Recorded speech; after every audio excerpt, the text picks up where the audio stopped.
than balls out in SoCal today. Not just Santa Clarita, to make that clear, because normally Santa Clarita is usually pretty hot during the summertime. It's summertime right now, but it's like a really bad heat wave all over SoCal. And I really wanted a paleta. Paleta is basically a popsicle made out of real fruit and sometimes milk, but this one is just strawberry. I've been craving one of these since summer started. I should get a placemat.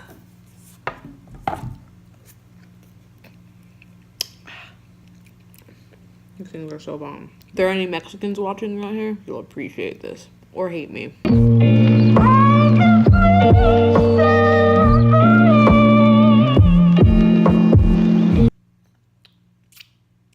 Well, that was fun and all, but my work is not done for today, and I need to take a shower and get to practicing.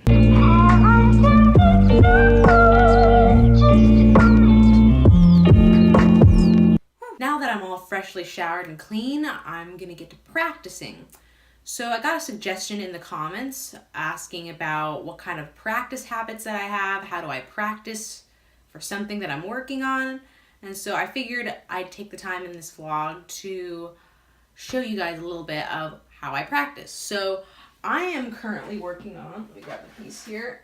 I am working on a piece, here's one page of the piece, for my composition professor. We're gonna be recording this piece of his sometime in late summer, fall. I'm not really sure when because he hasn't given us a date yet, but it requires me to practice it quite a bit because there's some challenging aspects to it. I have to do some slap tonguing, and I have to do some really fast articulations in this. Faster than the average fast thing that you would see in maybe a clarinet piece or whatnot. So I figured I'd take this opportunity to show you how I go about learning this kind of stuff and kind of show you how I reach my practice goals. So yeah, that's what I'm gonna be doing today. So no time to waste, let's get practicing. So after I've sorted out finding a suitable reed and getting myself set up, the first thing I do before anything is establish my practice goals. For today, I'm focusing on improving articulation speed and slap tongue speed. Next, I establish my warm-up, something that's going to get me ready for the type of practicing that I'm going to do. Kind of like how you go into an active stretch before you work out the specific muscle groups that you're going to work on. I set some goals for the warm-up too.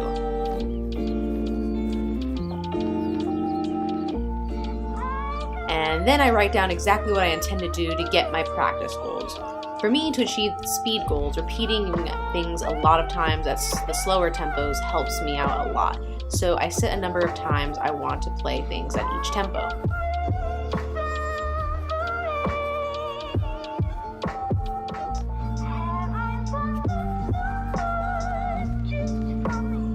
I start warming up for a little bit, and usually my warm-ups last anywhere from 15 to 30 minutes, depending on how hard I plan on going in the practice session for that day. Then I get out my good old trusty metronome, and I start to hack at it.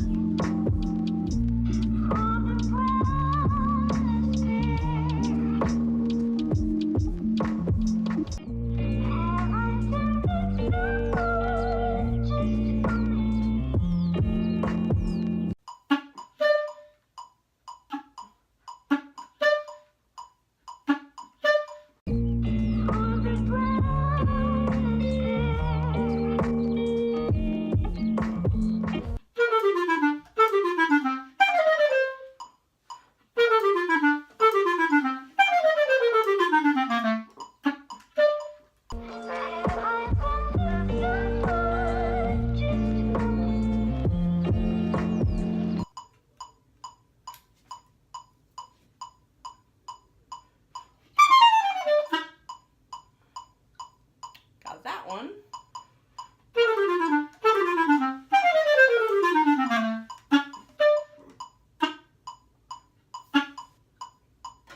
That one was okay. Dragged a little bit at the end though.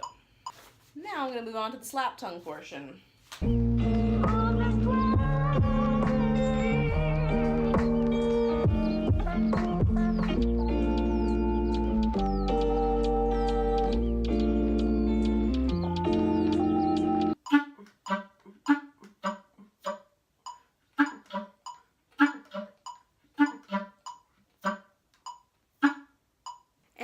done.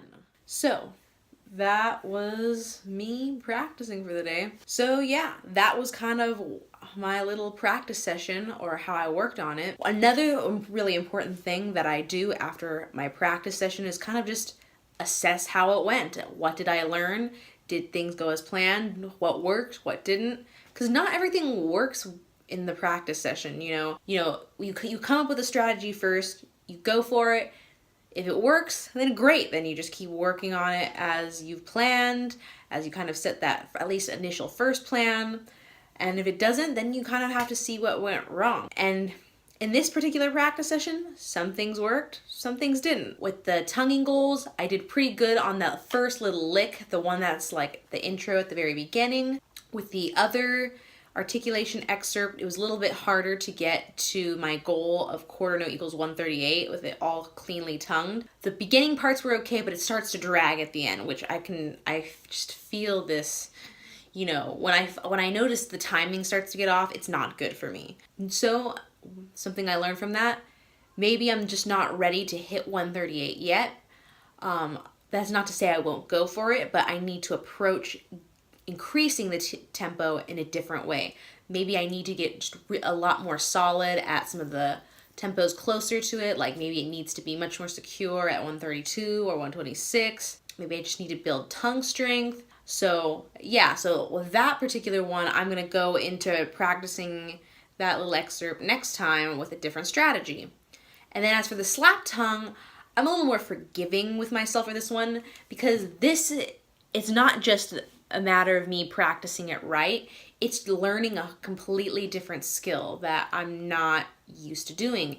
Clarinetists are not really, we don't slap tongue much on anything. If anything, bass clarinet does maybe a little more.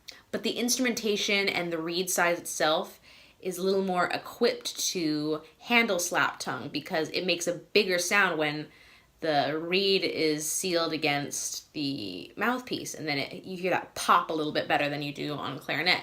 I'm getting much better at this, but that's because I've been practicing it over and over and over and over again. I had practiced it when I first got this piece to work on.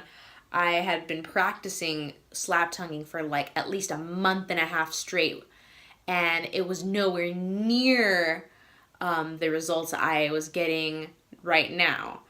So I'm making great strides with this. So for me, with the slap tonguing, as long as I can get some kind of noise that's close enough to slap tonguing, I see that as progress. And the better it sounds, the clearer the pop sounds, which is the kind of the goal I'm going for here with the slap tongue.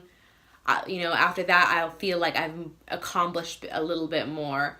Once I get that big pop, then I'll feel like, I kind of got this with the slap tongue. I'll feel more confident. The next step after that, once I get that big pop, is just to kind of get it with the dynamics. But, again, with anything that you practice, it doesn't matter, I realize not everyone who's watching here is going to be a clarinetist or even a woodwind single reed player, because I don't think oboes and bassoons can slap tongue, right? I was just telling this to someone in my Instagram DMs the other day. He was learning how to practice different instruments, and he wanted advice for practicing. And my advice with practicing anything is just to start small, especially if you're you're just learning your instrument, or you're really struggling with a certain aspect of playing. Just start small and slowly build it every day. The biggest part, regardless of what you decide to do, I think personally, is just keeping the consistency of practicing. Even if you can't get in your regular, I don't know how many hours people practice these days, like 3 to 4 hours or something like that. You can't get your regular solid amount. Even if you can only get 5 minutes in a day, getting that consistency is so important, because at least, then you'll have that. That's not to say that it's bad if you have to skip a day or two or whatever for, things, life happens, things come up, of course, but for me, consistency is the best way to improve anything that you want to work on. All right. That about covers it for today. It's getting kind of dark. I have some work to do. I'm going to get to editing this right away, because I have a bunch of video editing projects coming up. Oh, but before I go, guess what? I got hired! Yay! I know I kind of made this announcement on the Facebook already, but I got hired for the college professorship position, and I'm really excited. They just sent me the employment papers, so I have to fill that out, do a bunch of paperwork, and then by the end of August, I will hear back from them to see if there's any clarinet students that are going to be attending the school. So I'll get to know for sure if I get to teach there this semester. So that's really awesome. Thank you guys so much for everyone who's shouted out their support. It really means a lot to me to have a community standing behind me. So that's really awesome. And so yeah, thank you so much. All right, I did a lot of hard work with this today. So I'm going to put this puppy to bed, edit some videos, and yeah, I'll catch you on the flip side. Let me know what you thought about this video, if any of these practice tips were helpful, if hearing about how I practice was helpful, and any questions about that, go ahead and ask that in the comments below. And yeah, I'll catch you later. Talk to you later, guys. Bye.